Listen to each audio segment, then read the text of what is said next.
In this video, we'll be covering how to come up with a search strategy for your topic, meaning you'll figure out which keywords to use and how you want to connect them. Before you start to search, it can be useful to brainstorm search terms, including variations of the key terms in your topic. You can't search databases the way you would Google. Instead of putting in full sentences or questions, you need to boil down your topic to just the keywords in it. If I want to know if educational television has a positive effect on preschool children's development, I can't type that in as a question because the search engine will look for effect, it will look for positive, it will look for other words in my question that are going to appear in plenty of articles that aren't actually going to be useful to me. So instead, I have to reduce my question down to just the key terms and brainstorm from there. For preschool children, educational television, and childhood development, I'll write down synonyms like toddler or TV instead of television, as well as preschool as one word instead of with a hyphen. As I start to read more scholarly literature about my topic, I'll also learn more about the academic terms that are used to discuss it, and can add those terms to my list. I'll write down related terms for my key terms like curriculum, or video, or socialization.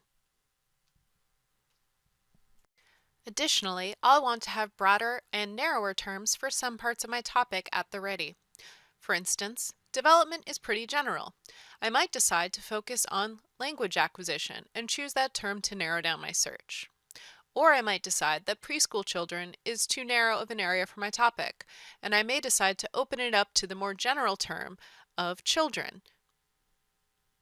I want to have those terms ready for if I start getting search results that are either way too many for me to really get a sense of the topic, in which case I will pick a narrower term, or way too few for me to base a paper on, in which case I will use one of my broader terms. In general, you'll probably want more recent articles on your topic, but sometimes you'll need a more specific time frame. If I know that I'm mostly interested in studies that look at educational television on mobile or smart devices, then I'll want to only look at articles from the last 10 years or so. If I want to talk about educational television only since the internet, then I'd probably just go with articles from the last 25 years.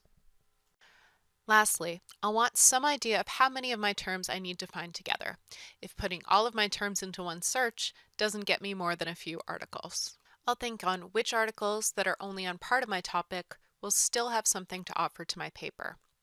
I may decide that articles about educational television and childhood development about other age groups could sometimes still be useful, in which case I would just use the search terms for those parts of my topic.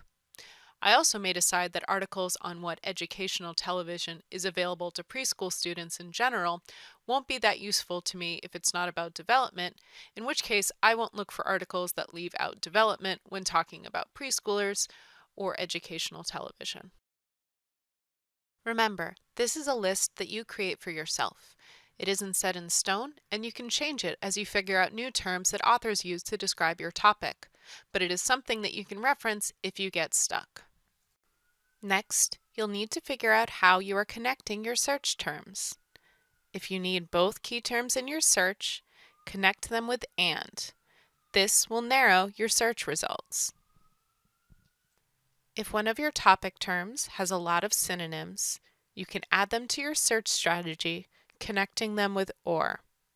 So if you are getting less results, take all of those synonyms that you just brainstormed, connect them together with OR, and you'll be more sure that you're not losing relevant results because they said television instead of TV. You can see here that I'm getting more results when I phrase my search like this. Put quotation marks around words you only want to appear together, and it will eliminate the results you get where both words just happen to be in the article. If you want to get more advanced, you can use the wildcard asterisk to get variations of the same word, so you don't have to list all of the variations connecting them with OR. It's like a bunch of blank tiles in Scrabble or Words with Friends. You can see here in the results the different versions of this word that I am getting, and these are all articles I wouldn't get without having to list out all of the different variations of this word. When I put terms in different boxes on an advanced search page, The string as it appears above my search results has those terms in parentheses together, meaning that it is treating them as a single unit. You can use these parentheses the same way if you are trying to type all of your search terms into one box. Like if you were looking for NYC or New York City or New York to get all of the different ways the city might be phrased in an article, you can put those terms together in parentheses and have them in your search strategy. Feel free to reach out to the library if you have any further questions after you have begun your search. We are here to help you.